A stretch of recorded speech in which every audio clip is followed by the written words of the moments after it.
All right, hello everyone. I'm seeing participants joining the webinar right now. So want to appreciate our guest time and all of your time and go ahead and get started. So thank you to everyone joining us today from across the country and the world. I'm Alexander McCobin, the CEO here at Conscious Capitalism Inc., and so appreciate you taking the time to learn and grow in community with us today. For today's virtual gathering, we are joined by Chip Conley to explore retirement reimagined, and I cannot wait for this conversation with Chip. He's been a part of the conscious capitalism community for years, pretty much since the beginning, and always has such incredible wisdom and insights to share. Now, as many of you know, conscious capitalism is a philosophy that emphasizes the human nature of capitalism and business. It's a movement of business leaders around the world working to improve the practice and perception of capitalism to elevate humanity. And Conscious Capitalism Inc. is a nonprofit organization dedicated to catalyzing that movement. Every week, we offer these virtual gatherings as a way for the community to see how this philosophy takes shape in the leadership journeys and business practices of those in our network. And today's gathering will run for about 45 minutes. Chip is going to share for about 15 minutes, and then he and I are going to start a conversation that I want to invite all of you to join as well. So if at any point you have a question or something you want to throw out there, please type it into the Q&A box at the bottom of your screen so that we can get to as many of your questions as possible. And if you have any technical questions or issues, please email us at info@consciouscapitalism.org so we can resolve them as quickly as possible. Now, it's my pleasure to introduce you to Chip Conley. Chip is the founder of the Modern Elder Academy. As well as being a New York Times bestselling author, Chip is the boutique hotel entrepreneur who helped Airbnb's founders turn their fast-growing tech startup into a global hospitality brand. As the founder of the Modern Elder Academy, where he's providing a new roadmap for midlife being offered at a beautiful oceanfront campus in Mexico, MEA will also be opening up their first US regenerative community outside of Santa Fe, New Mexico in 2023. This really is going to be an amazing conversation. Chip, thank you so much for taking the time to share your wisdom with this community and joining us today. Alexander, it is an honor to be with you, and thank you for all of your leadership, and Abby and Michael and Michaela. You know, it's beautiful to see where conscious capitalism has come in the last 15 or so years since I first joined at a conference outside of Austin. I am coming to you from Santa Fe. It's almost like a fireside chat next to a fireside. I'll talk a little bit about what we're doing here in Santa Fe over the next few minutes. So long story short is my journey to get to where we are today has been fascinating. I feel very fortunate. Before I knew of the term conscious capitalism, I had coined a term karmic capitalism, which is what goes around comes around when it comes to business. Sometimes it takes a while for what comes around, but I am a big believer in the idea that our actions magnify what's going on in the world. And often if we are doing good, we can do well as well. So let me give you a little of my own Professor Conley on the subject of disruption, because part of what I'm going to talk about today with regenerative communities is disrupting an industry. And that sounds terrible. I know no one ever wakes up in the morning and says, I want to be a disruptor today. But some of us as entrepreneurs have had a history of maybe having a vision and a plan that allows us to shake up an industry. I've had that opportunity twice to shake up and disrupt my favorite industry, which is hospitality. First as a boutique hotelier when I was 26 years old, started a company called Joie de Vivre, which means joy of life in French. And then, created 52 boutique hotels over the next 24 years. And in many ways, what we were doing as boutique hoteliers, I was one of the first boutique hoteliers along with Bill Kimpton and Ian Schrager. And really what we were doing was saying, hey, one size does not fit all. The hotel industry was late to the game, the global hotel chains, in terms of understanding that in the 1980s, there was a growing public traveling public that really wanted more experience-driven products. They were not just looking for predictability from their Holiday Inn or from their Marriott. What they were looking for was a place that was going to maybe mirror the character of the community in which it was located, which is what a boutique hotel does. So in many ways, as a boutique, one of the first boutique hoteliers, we disrupted an industry, the hotel industry. And now if you go into any Marriott or Hilton, the lobby of a Marriott or Hilton looks a lot like a boutique hotel. And guess what? Bill Kimpton's company, which Kimpton is now an Intercontinental company owned by a global hotel giant. Ian Schrager works for Marriott with the Edition brand. My company, Joie de Vivre, is owned by Hyatt. So in some ways, what we see often with a disruption is that the large establishment jumps on the bandwagon. Similarly, after I sold Joie de Vivre, I had the opportunity almost 9 years ago to join the 3 young founders of Airbnb in their endeavor to democratize hospitality. Brian Chesky is the CEO of Airbnb, and he reached out to me about 9 years ago, and he said, Chip, we want to democratize hospitality. Can I come over and Uber over to your home to talk to you about what we're doing in our business plan and how we're growing? And 9 years ago, at age 52, I was not aware enough about the disruption in transportation to even know what Uber was. And I lived in San Francisco, crazy enough. So I said to Brian, you're going to Uber over to my house. What the heck is that? So I was a bit of an idiot when it came to disruption, both for transportation, but also for Airbnb. I didn't really know much about Airbnb. So Brian came over and we came to a conclusion that I would be his in-house mentor, but I would actually report to him. Brian was 21 years younger than me. And he was 31, I was 52. And I became the head of global hospitality and strategy. And over the next few years in that role, and then as a senior leader in the company, I helped the founders steer the rocket ship of Airbnb, going from being this funky little tech company that it was only creating budget accommodations for millennials in urban markets to becoming what is today the world's most valuable hospitality and travel brand, with a valuation of approximately $100 billion. So it's been quite a journey. I left the company in a full-time role about 4 years ago and became a strategic advisor. I'll talk a little bit more about that journey for me, about what I learned from my time at Airbnb, and how it's influencing the idea of regenerative communities in a moment. But what I want to actually start with is the Professor Conley piece of this, which is, I think there are 4 key qualities of what happens when disruption is, when an industry or a company is vulnerable to disruption. Number 1 is, and there's going to be 4. So the first one is companies and industries that have become complacent about their product.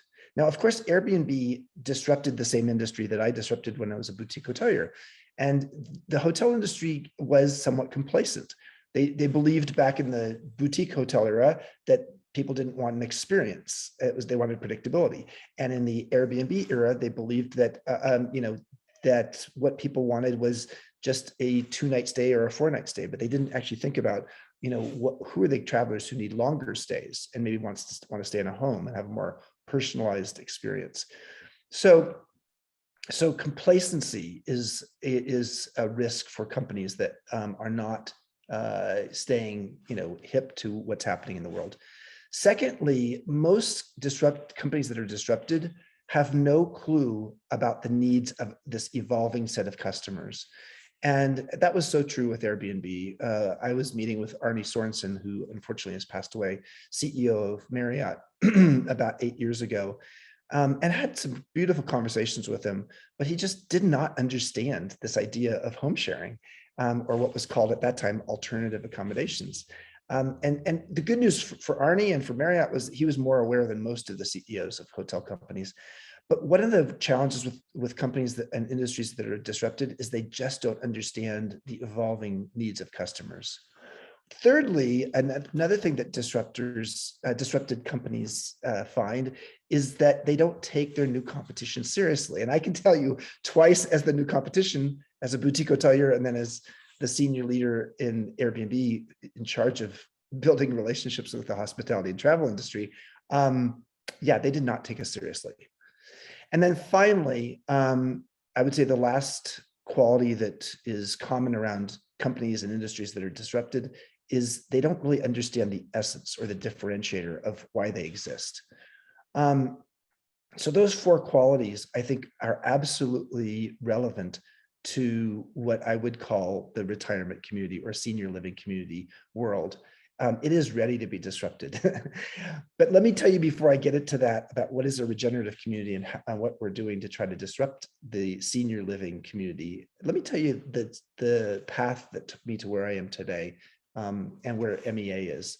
So long story short is when I finished my full-time work with Airbnb and moved into a strategic advisor role and still mentoring Brian, the CEO, I decided to write a book. This was going to be my fifth book, called Wisdom at Work, The Making of a Modern Elder. Because at Airbnb, they called me the modern elder, and I wasn't so happy about that at first. I thought they meant modern elderly. But no, they said, Chip, a modern elder is as curious as they are wise. And that's your role in the company, is you help bring and cultivate wisdom in the organization. So what that led me to is writing this book. And I decided to write it down in Baja, where I had a home on the beach. And while I was writing the book, I went for a run on the beach one day, and I had a Baja aha. I had an epiphany in which I said, why is it that we have no schools or tools or rites of passage or rituals for people in midlife? People who are sort of reimagining at age 45 or 55 or 65, what's next for them so that they can repurpose themselves and maybe even shift their mindset in terms of aging. Because there's a beautiful study out of Yale by Becca Levy, a great professor there, that showed that when people shift their mindset on aging, at any age in midlife or beyond, from a neutral or a negative perspective on aging to a positive perspective, you gain 7.4 years of life. And obviously pretty happy life if you have a better perspective on aging. Now that's fascinating, because a 7.4-year increase in your life and how long you will live is a greater increase than if a midlifer actually stops smoking or starts exercising at that age. So this is huge, the fact that you can shift your mindset on aging. So we created the world's first midlife wisdom school, called it the Modern Elder Academy, named after how they described me at Airbnb. And we opened in early 2018 with this beachfront campus about an hour north of Cabo San Lucas in southern Baja. And it became a hit pretty immediately. And we've now had 1,500 alumni from 28 countries. But one of the things that people really said to us that was fascinating, and I'll give you another little Professor Conley moment. There's a guy named Dr. Phil Pizzo who ran the Stanford Medical School for many years, and he created a program called the Stanford Distinguished Careers Institute. And Phil has, in his research, has shown that what people really need in midlife and beyond is three key things: purpose, wellness, and community. And we saw that, and that became a big part of our curriculum for the Modern Elder Academy. But what was fascinating to us that we didn't expect is when people would come and do a workshop with us. Our workshops are usually 1 week. We used to run 2-week workshops as well, but we now just do 1-week workshops. Is the number one thing that we heard afterwards is people wanted to be part of an alumni association and maybe a regional chapter. And so we now have 23 regional chapters of MEA around the world. And what they really wanted is they wanted to live together. Now, this was sort of weird because, here they come for a workshop for a week. Average age of the people who come is about 54. Some of them are thinking about retirement. Some of them have retired. Many of them are realizing, gosh, because it's a very socioeconomically diverse group, because we offer a lot of scholarships. Some of them are saying, man, I'm going to live till 90. I'm going to probably work till I'm 75 or 80. So how do I do that? And what people said over and over again is, how could I live in community with people who are like-minded and have a positive perspective on aging? So one of my co-founders, Jeff Hamui, created a project in Baja, not too far from our Baja campus. He called it Baja Sage, and it was a regenerative community with a regenerative farm in the center and 26 homes around the farm. And we thought, okay, well, going into COVID, that's not going to be very successful because everybody's just going to be sitting on their money. And in fact, within almost a week or two, the whole thing sold out without a website or without any plans in place yet. And so the idea of regenerative communities became a thing for us. And during COVID, when we had to shut down the campus for about 6.5 months, we started looking in the US and said, what if we were to create a regenerative community in the US, what would be the qualities of that community? And we said there are 4 key pillars. It would regenerate the soil. And so this is where the conscious capitalism piece of this is very important. It would regenerate the soil because actually regenerative agriculture and ranching is one of the top 12 positive impacts on climate change, as documented in Paul Hawken's Drawdown book. And by Paul Hawken is on our faculty, on our MEA faculty. By the way, he has a new book coming out called Regeneration. In fact, 2 weeks from today, and he'll have a guest post on our daily Wisdom Well blog 2 weeks from today. So if you're a big fan of Paul, check that out, and also check out his workshop. He's teaching down at our Baja campus in December.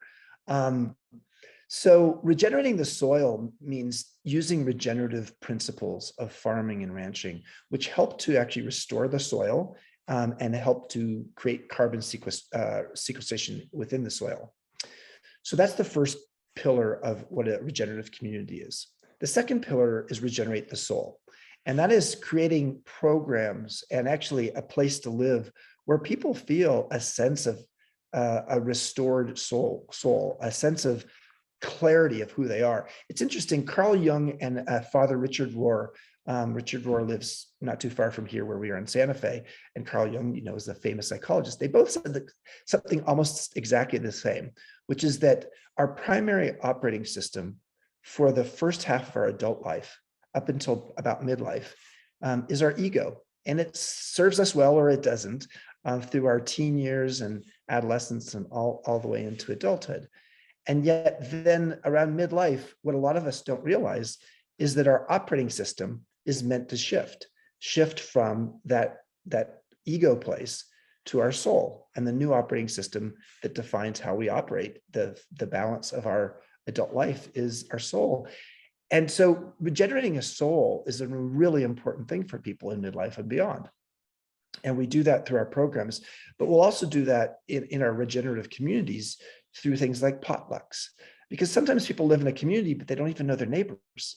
And as they get older, sometimes you want your neighbors to be, supporting and helpful to each other. So that's the second pillar, is regenerating soul. The third pillar is regenerating community, which really is the bridge from what I just said, which is how do we create a community of people living together who feel intentional in how they operate. We're all very familiar with the fact that yoga and meditation in the last 25 years went mainstream. I mean, back in the 1960s and 70s, yoga and meditation were perceived as being very alternative, but they're very mainstream today. I think personally that intentional communities are going to go mainstream. Now, we tend to think of intentional communities as communes and kibbutzes, but more and more, especially in the pandemic era, people want to be connected to and live with people who have a common ethos. So community is a very important part of our regenerative communities, and it's part of the reason we also have those 23 regional chapters around the world. And the final pillar of our regenerative communities is the idea of regenerating the locale. How are we a net positive influence in our locale? Not just through philanthropy, although philanthropy is part of it, but how it's through volunteering of our intentional communities. How do we create intergenerational collaboration in our communities so that we can create mentorship that goes in both directions, from young to old and from old to young? How are we buying locally in such a way that by being in this community, we are actually helping to support the economy locally?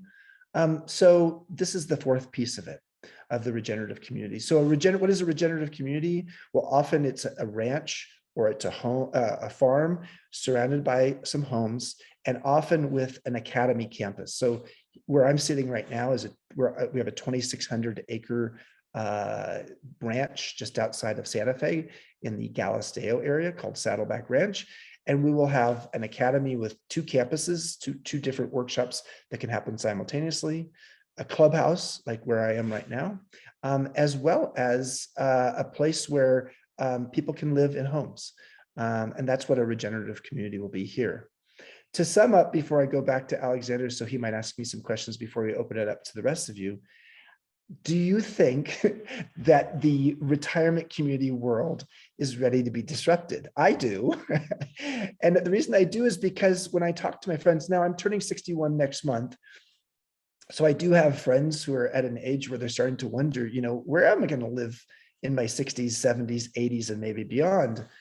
And quite frankly, if you're 54 years old, by the way, which is the average age of someone who's in our MEA community, you have and you're going to live till say age 90, you have as many years ahead of you in adulthood as you have behind you, because adulthood starts at 18, and 18 to 54 is 36 years, and 54 to 90 is 36 years.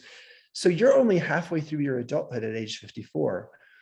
I see more and more people who don't want to live in a retirement community, but they want to live in a regenerative community, and maybe even understand the regenerative community in terms of even some of the health and integrative wellness practices that can regenerate the body as well. So do I think that the senior living community is ready to be disrupted? I do, because if I go back to those four things, have they become complacent? Generally. Do they have they imagined a new set of customers who don't want what their parents wanted? Not very well. And that is so true of baby boomers and Gen Xers who don't necessarily want the living. They don't want to live on a fairway. They want to live on a farm. Thirdly, are they taking their new competition seriously? Not so much, because there hasn't been a lot of new competition in this space. And finally, do they understand the true essence of why they exist? Generally, they do, but a lot of them don't. They don't realize that purpose, wellness, and community is what's at the heart of what people want at age 50 and beyond. So, and let me finish with one last thought before I pass it on to Alexander to ask me some questions. Retirement as a concept is a very, 20th century concept. It had a lot to do with the 1930s and trying to create Social Security and pensions. And frankly, in the Great Depression, getting old people out of the workplace when there was an unemployment rate of 25%. And retirement, the average retirement age in the United States actually kept declining, and to the point where by the year 2000, it was almost 60 years old, not 65, but 60. But here's the fascinating stat that just came out yesterday from the Federal Reserve. When you look at the growth in the overall employment in the United States from the year 2000 to the year 2020, there was about 11.7 million new jobs created in that period. 100% of those new jobs came from people 60 and older working in the workplace longer. So the retirement age is increasing quickly. And it's partly because, and this is, if you want to see the stat, on this Friday's Wisdom Well daily blog, which you can find on the Modern Elder Academy website, I'll have a post on it. But the thing to know is the following, is that when you retire, you accelerate your mortality rate by 2 years on average, which is a shocking statistic. You'd think with all that extra time, you actually would live longer. But in fact, the opposite is true, often because you don't have that sense of purpose, wellness, and community. So Alexander, I'm going to pass it back to you and let you ask a couple questions, and then we'll open it up to our audience. Chip, thank you. And we do have questions already coming in. We're going to get to those shortly, but I want to begin and take moderator's prerogative and ask about what you were just describing. If you can go a little more in detail into just rethinking this concept of retirement, because it makes intuitive sense to me that this is a 20th century construct. Younger generations probably aren't even thinking about retirement right now. But what do you really think is the future, perhaps not 50 years from now, but over the next 5 to 25 years, for us to think about the evolution of retirement? Well, the thing that's interesting, Alexander, is that when we were an industrial economy, it actually made a ton of sense. I mean, as Studs Terkel once said, after 40 years of laboring in a factory, of course you want to retire, because it's sort of mind numbing and backbreaking work. So, but we don't live, most of us don't work in factories. A growing number of us are white collar workers, or pink or blue collar workers, in that we are using our minds. We're knowledge workers, and our minds are still working at 60 or 65 or 70 or 75. And for a growing number of people, 53% of the American population has saved almost nothing for their retirement. So, and Social Security is not going to be enough for them. And so, long story short, is by choice or necessity, people are gonna work longer, and we see that. So, MEA, we have 3 different ways that people can play with us beyond the regenerative communities. They can come to workshops, and our workshops start up again November 28th down in Baja. We have amazing people like Michael Franti and Paul Hawken and Lynn Twist, who wrote The Soul of Money, Matthew Ricard, the famous Buddhist monk, as some of our workshop leaders. We also have sabbatical sessions, and that's where we get people to come for extended stays, often 2 weeks minimum or longer. And that's when we get into conversations with retirement with people, because often it's with people who are later in their career, or they're digital nomads, and they're realizing, yeah, I don't want to give up, working. I like working. And then we also have something called MEA Online, which is our next MEA Online 8-week online course starts October 2nd. So I would just say the conversations we're having with people are helping us to see that more and more people want to stay relevant and curious much further into their lifetime, because they don't want to just be, the couch potato watching TV all day, which is what stats show generally people do when they retire, is they sit in front of a TV. So Baja, Santa Fe, New Mexico, these are gorgeous sites for these regenerative communities. How did you pick those, and what will future regenerative community locations look like? Will they always be in such magical places, or will it be in other places as well? We wanted to go to places that felt slightly foreign. Now we've had, of course, if you're from Mexico, being in Baja is not that foreign, but only about 3% of our students are actually from Mexico. We have a very diverse set of people from 28 countries, but 97% of the people who go to our Baja campus are flying in, internationally. And so the idea of going to a place that doesn't feel familiar exactly is great, because there's a word called liminal. To be liminal is to be in between two things, or two periods. And it's actually often how we feel in adolescence, but also how we feel in middlescence being midlife. And it's to be in a state of liminality, or a foreign place, allows you to be more vulnerable and be open to more transformation. So that's part of the reason we chose both of these locations. Here in the Santa Fe area, we'll have 2 academy campuses, this one here on the ranch, and then one in town as well. And then we'll create a series of regenerative communities in the broader northern New Mexico area. So part of the idea is that you could have maybe 2 academy campuses, and then maybe 4 to 6 regenerative communities beyond those campuses, so that when we bring a well-known speaker to town to be a workshop leader for a week, all of the people in those other campuses can come to a Wednesday night where that well-known speaker speaks at our Santa Fe campus, or there's an opportunity to do potlucks in between the regenerative communities. So we see a lot of value in that. And quite frankly, Santa Fe has a long history of being a magical, mystical place that is also popular for people after age 50. Fantastic. Thank you, Chip. And we do have a lot of questions to start getting through, and one builds right on top of this. Mark wants to know if you have plans to create regenerative communities in other places, because he loves the disruption that you're talking about. Thank you. Yes, we definitely would like to go in other places as well. I don't see us buying anything outside of Baja or the northern New Mexico area in the next year or two. But beyond that, we certainly, there's a lot of demand for us in the Northeast, in the New York, Massachusetts area, as well as the Southeast, in the Georgia, North Carolina, Florida area. And so, but we want to do it really well, and to actually say have dots on the map everywhere, it doesn't allow us to build that local connection, which is such an important part of our conscious capitalism business plan.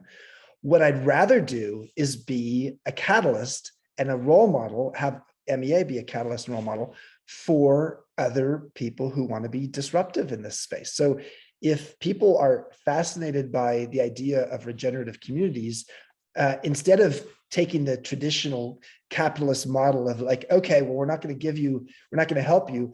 I'd like to be helpful. My email address is chip@chipconley.com. That's pretty helpful, I hope. Just write, and we can give you some suggestions of how do you create your own regenerative community out there, because we don't want to corner the market. We just want to be a catalyst for change. Right on. Thank you for sharing that, Chip. So Antonio has a question. He loves the idea of the regenerative community. And given how polarized we are as a society today, he's wondering if it's possible to have diverse and vibrant communities, to not have a single-minded view in them or become too tribal. Curious what you would say.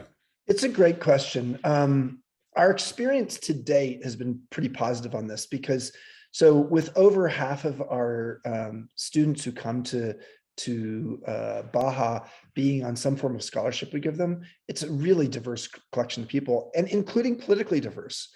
It's mostly progressive, but yeah, we have a politically diverse group of people, and about 25% are people of BIPOC, people of color, Black, Indigenous, and people of color. And so that's been good. And that's been a key part of what we've tried to integrate into our regenerative communities. But I could see each regenerative community having a slightly different focus. So for example, here at the ranch, there are horses. It's 2,600 acres. So I would imagine the people who would be drawn to living here and buying a home here would, or renting a home, would have an appreciation for being in nature and maybe like hanging out with horses. Whereas, doing something in Santa Fe, for example, might have a slightly more intellectual or culturally interested crowd. But bottom line is what we try to do at MEA, and what we will do in our regenerative communities, is curate deep conversations, deep and meaningful conversations. We talk about at MEA, not just lifelong learning, but long life learning, which in our definition is how do you create a life that's as deep and meaningful as it is long? And we believe that you often do that through catalytic questions and curiosity in the context of community. So yes, diversity is going to be essential, because that's where we're going to hopefully build some bridges amongst various people. And some of that diversity is going to be intergenerational diversity. So unlike communities that are 55 plus, that don't allow people younger than 55, we will welcome people who are younger than 55. And we actually have families who will be moving into our Baja campus with kids. Very cool. So another question from Ron in our community. He says, as you think about the creation of regenerative communities, which includes older adults, how does the concept of healthcare, and more importantly, your thoughts on healthcare change, become an essential part of the regenerative community? It's a great question, Ron. And it's one that I think is, we really, if you take a look at the window into the future, and we have been getting contacted by a lot of senior care or senior living residential communities, as well as retirement communities. And many of them are trying to get out of the nursing home assisted care side of the business, because they're finding it very challenging as a business model. And it's also, if what you're really offering is just the last 5 or 7 years of a person's life, a place to live, that is not a 55 plus community. That is not what retirement communities were originally meant to be. Here's the thing. I think what we're going to see in the next 25 years is a revolution in how we take care of people, and later in life. And it's going to be, we're going to have to invest more in caregivers, and caregivers as a career, it means the US is going to have to get a lot smarter again on immigration, because so many of the people who actually provide care in the United States are people who are immigrants. But it also means we need to create regenerative communities where you don't necessarily have to hire out the people who are going to come in and take care of someone who's later in life. You have a collection of people in your community who have spent the last 5 or 10 or 15 years of life with you, and they're there for you. And they're actually trained in some caregiving methods. This is what we used to do in families for centuries. And then in the modern world, the family sort of moved out and no longer live together. So this is a new form of family, but in the form of a residential community where people are helping to take care of each other. Yes, will we likely have a regenerative community that is oriented toward people 75 plus with some additional professional services, healthcare services? Absolutely. But that's not going to be one of the first things we'll do with our first communities, because our average age of people who are buying in these communities is 54. Interesting. Thank you for sharing that. Michelle says that she loves the modern elder and focus on purpose, wellness, and community, and is wondering what you see as the biggest blockages of a successful transformation after someone goes through the experience in the retreat. So when it's so essential when someone comes and has a transformative experience, that you have a soft landing where you're back at home. I was on the Esalen Institute board for 10 years, the Esalen Institute being probably the best known personal growth retreat center in the United States, based in Big Sur, California. And I was always surprised by, and I love Esalen, but I was also surprised by how little we did for people after they left, meaning they could be part of the community, they could be on our Facebook group, but there was not really a way to sort of stay connected to the people who you're just in a workshop with. Well, that our solution to that has been, okay, you come to a workshop and then you're in a workshop with 20 people, and that collection of people, we have people who were in workshops 3.5 years ago who still have weekly Zoom calls. You also have a regenerative, you also have a regional chapter that you're part of. Every single one of our 1,500 alums is part of one of our chapters. Our most active chapter in the world is in Sydney, Australia, interestingly enough. You also have ways to connect with others through our alumni programs and our alumni portal and all kinds of special programs. And then there's this additional thing called the Core Zone subscription program, which is $50 a month, and you get a bunch of additional services that help you to feel connected and to continue to grow and be educated. So long story short is, one of the things that has been an essential part of our program is to helping people to feel a sense of transition in their life, because people go through a lot of midlife transitions. And that's also why we created our MEA online program that starts October 2nd, which is basically dedicated to helping people create a more effective midlife transition. So if that's interesting, if transitions are particularly what you're interested in, go to the Modern Elder Academy website and look at that online course, which is, you're in a group of, there may be 300, 250 people in the course, but you learn on your own through videos, and then you're in a small cohort of 8 people, and you do one-on-ones with people in that cohort each week. The commitment's only 2 to 4 hours a week. Terrific. Thank you, Chip.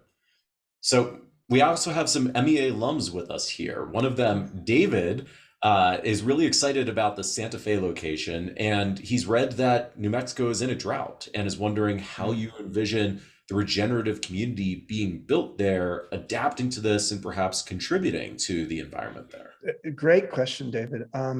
Yeah, the Southwest has had the opposite experience of what's happening in the eastern part of the U.S. with all the floods, and we have had some good rainfall this summer. But the beautiful thing about regenerative ranching or farming, but especially ranching, which is out here in the Galisteo Basin where we're located, it's pretty much ranching, is if you do great regenerative rotational grazing techniques, of whether it's sheep or horses or cattle or goats, what it does is it actually creates a much healthier soil.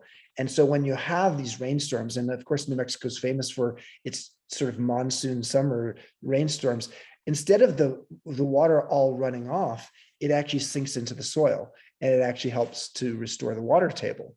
And so that's part of what we're doing. Also, all of the building techniques we're going to use will be sustainable and regenerative in their building approaches. So bottom line is we want to have a net positive impact locally. So especially the 2,600 acres having some kind of regenerative ranching associated with it will actually allow water to seep into the water table like never before. Or that's not true, like maybe 100 years ago, before much of this land was, made for cattle, but the cattle they didn't do anything that was regenerative. It really, in essence, the grazing, if it's not properly handled, can actually create a desiccated soil. Right on. Thank you, Chip. Yeah. So Philip has a different question. Is the aim of the community to care for itself, or is there some element of it to tackle social problems in the larger world, mobilizing seniors for collective action? Both. So unlike a kibbutz or a commune where you may have a certain regimented set of things you have to do, there's an ethos and people can choose to be involved as much as they want. And very much it'll be focused on, how do people are caring for each other and how do you create a community of caring. But if you just create a gated community that is only focused on what that community is doing, you might as well be the villages in Florida, which is both a mega community and a mega community, and is the fastest growing community in America based upon the most recent census. We don't want to be this separate place that isn't focused on community solutions, both locally and globally. So in Baja, that means that our residential regenerative community there is very actively involved in giving back to the community, not just volunteering, but actually integrating some of our buying techniques and what we're buying for people, so that we're actually supporting local craftspeople and local artisans and local farmers. So yes, that's a big part of it, and that's why those four regenerative pillars of soul, soil, community, and locale are important. Fantastic, thank you. A more specific question from Lynn is, are the homes that you're building on large lots, acres, or something smaller? How's it going to be maintained? It's interesting because the normal status here in rural New Mexico is, they're supposed to be, we have 2,600 acres and 10 acres per home.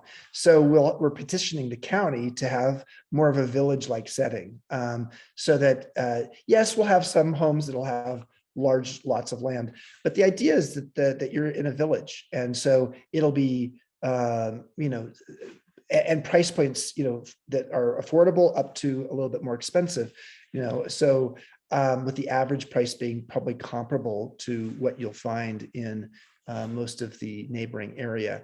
So long story short is we're going to be trying to create more of a walkable village kind of environment, as opposed to people feeling like they're all in their own separate mega lots. Very cool.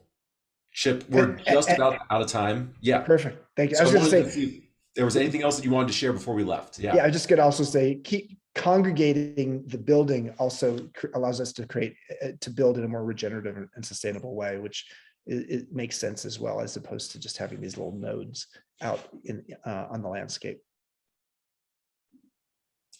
Chip, thank you for taking the time to share what you're doing with the Modern Elder Academy and just all of your insights with the Conscious Capitalism community. I always learn so much when you talk, and know that others participating are taking so much away today as well. Thank you. Check us out at modernelderacademy.com. And again, my email is chip@chipconley.com if you have any questions. Thank you, Terrific. Alexander. Appreciate it. It's an honor to be with you. It's an honor to have you, Chip. And everyone, it's been an honor to have you join us today. If you could take 30 seconds to fill out the survey in the chat box, that'll help us plan future programming and be responsive to what you're looking for. And if you're new to Conscious Capitalism, please visit consciouscapitalism.org/start here for more information about our movement, the organization, the philosophy, and how you can get more involved. And with that, hope that we see you at our next session on September 20th with Catherine Allen and Ed Ofterdinger on what if companies made developing their people core to their mission. Until then, have a great day. And thanks for all you're doing to See you elevate later. humanity through business.